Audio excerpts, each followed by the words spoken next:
Hello everyone, welcome to back my channel. देखिए, कल हमने स्वरों का वर्गीकरण के बारे में हमने बताया था।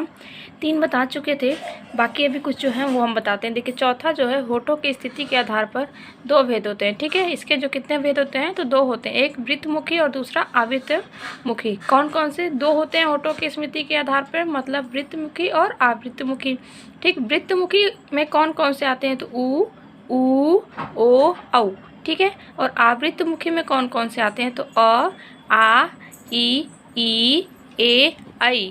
ठीक है, अब क्या है, वृत्तमुखी का डिफिनीशन क्या होता है? जिन स्वरों के उच्चारण में होठों की स्थिति गोलाकार होती है। ठीक है, जिन स्वरों की उच्चारण में होठों की स्थिति जो होती है गोलाकार होती है, उन्हें वृत्तमुखी कहते हैं। जैसे कि देखिए, उच्चारण करिए ऊ का तो क्या होगा? ऊ। तो हमारे जो दोनों होठ हैं वो कैसे गोलाकार शेप में आ रहे हैं। ठीक है, फिर ऊ या फिर ओ या फिर औ। तो जो करेंगे तो हमारे जो होठ की जो स्थिति है ना, शेप जो बनता है वो गोल होता है। ठीक है, तो उसको हम क्या बोलते हैं? वृत्तमुखी। वैसे ही आवृत्तमुखी में क्या होता है? आधा। इसका आवृत्तमुखी में क्या होगा कि जो होठों की स्थिति जो होती है ना उच्चारण करते समय, वो गोलाकार या वृत्तमुखी न होती है, उन्हें आवृत्त स्वर कहते हैं। मीन्स ये है कि जैसे वृत्तमुखी में हमारे जो होठ होते हैं वो क्या होते हैं?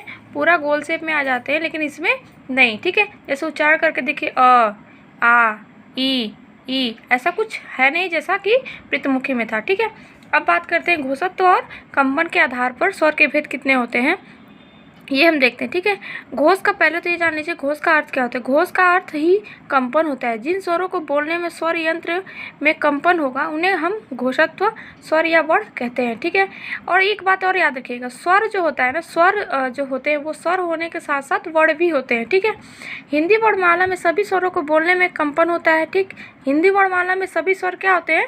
सघोष होते हैं। स्वघोष और सघोष और घोष दोनों एक होता है। ठीक है, सघोष और घोष अगर दोनों में से कहीं पे आए तो आप कंफ्यूज ना होइएगा। सघोष और घोष एक होता है, अघोष जो होता है वो दूसरा होता है। ठीक है, अब क्या है, उच्चारण के स्थान पर स्वर के भेद देखते हैं। तो जैसे उच्चारण के स्थान पे कौन कौन से हैं ये देखिए, क्या है, अ, आ का उच्चारण स्थान जो होता है वो कंठ से होता है। उच्चारण करके देख लीजिएगा, हमारे जो क्या बोलते हैं पीछे नीचे भाग से आती है। ठीक है, आ, ये क्या हो गया? उच्चारण स्थान इसका क्या होता है? कंठ होता है, क्योंकि उनको बोलने पर कंठ पर सबसे ज़्यादा प्रभाव पड़ता है, हमने आपको बता भी दिया। ठीक है, अब ई और ई का उच्चारण स्थान क्या होता है? तालु होता है। ठीक है, किसका तालु होता है? किसका? ई और ई का। ठीक है, और ऊ का उच्चारण स्थान होता है हमारा ओष्ठ। देखिए, इसका उच्चारण करते समय हमारे जो क्या होते हैं ना, ओठ क्या होते हैं कि एक दूसरे को स्पर्श करते हैं। ठीक है, री का स्थान जो होता है वो मूर्धा होता है। मतलब जो री का उच्चारण हम करते हैं तो हमारी जो जीभ होती है ना ऊपर की तरफ मुड़ती है। ठीक है, फिर ए और आई का उच्चारण स्थान क्या होता है? तो कंठ और तालु दोनों होता है। ए और आई का उच्चारण स्थान जो होता है वो कंठ और तालु दोनों होता है। ठीक है, ओ और औ का देख लीजिए, कंठ और ओष्ठ होता है। ठीक, क्योंकि ये जो चारों है ना, ये दो शब्दों से मिलकर बने हैं। मतलब सॉरी, शब्दों से नहीं, स्वरों से मिलकर बने हैं। ठीक है, तो इसलिए इनका दोनों होता है, कंठ भी होता है और तालु भी होता है, दोनों।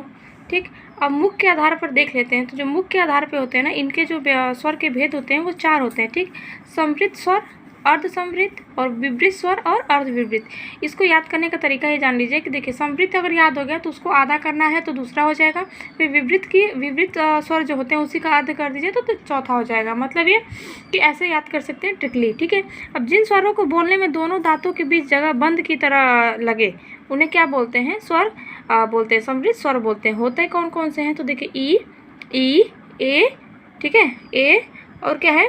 ऊ। ठीक है, ये हो गया। ठीक, अब अर्ध समवृत्त में क्या क्या आते हैं?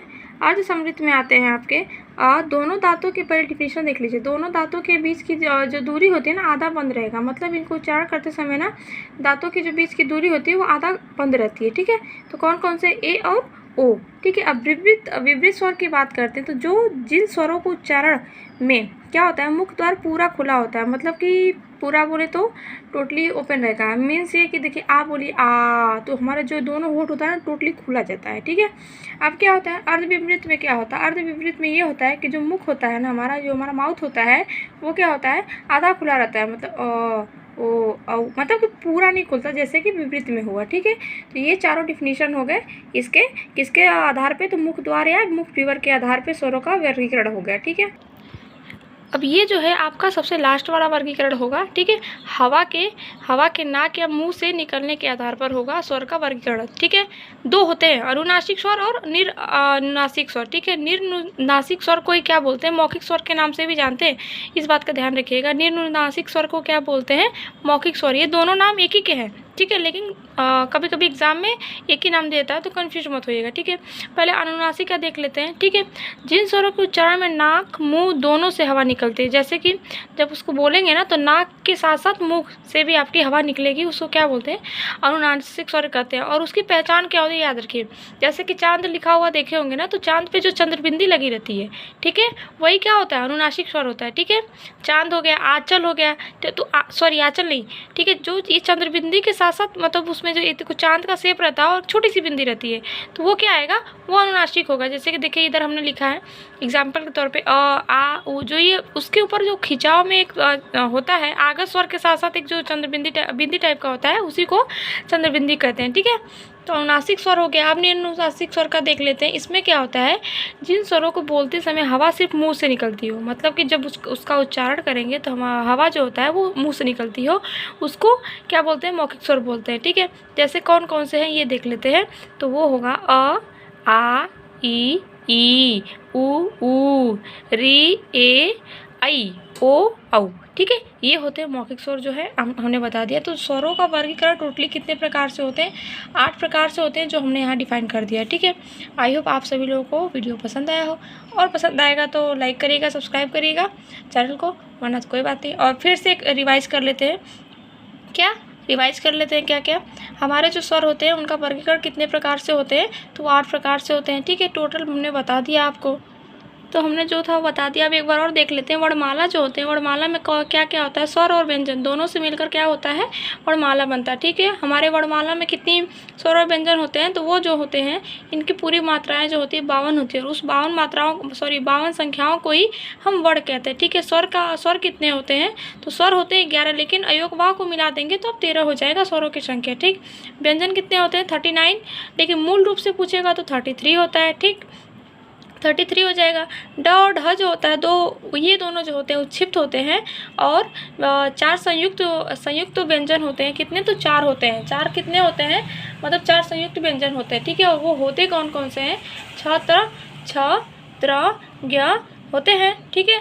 और क्या है कि आपका संयुक्त व्यंजन तो हमने बता दिया। फिर क्या होता है, अंतस्थ व्यंजन कौन कौन से होते हैं, तो य, व, र, ल, ये होते हैं अंतस्थ व्यंजन, ठीक है। इसको संस्कृत में यड़ बोलते हैं, ठीक है। और क्या हो गया, उसमें जो व्यंजन होते हैं वो कितने होते हैं, तो वो भी 4 ही होते हैं, जिसको संस्कृत में हम बोलते हैं सल, ठीक है। सल प्रत्याहार में आ जाता है, ठीक है। और क्या होता है, श, मतलब कि पहले क्या होगा, मूर्धन्य श, फिर तालव्य श, ठीक है।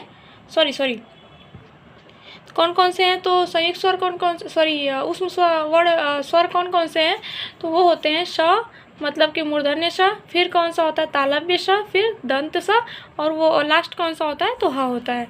आई होप कि ये सारा क्लियर हो गया होगा, मतलब वर्णमाला के स्वर टॉपिक मैंने क्लियर कर दिया होगा और आप लोगों को समझ में आया होगा। अब नेक्स्ट वीडियो में हम मिलेंगे किस पे, मतलब रिवीजन तो हमने करा दिया, ठीक, रिवीजन हमने करा दिया। अब नेक्स्ट वीडियो में हम व्यंजन को लेकर बात करेंगे, ठीक है। तो ठीक है, thank you so much, bye bye.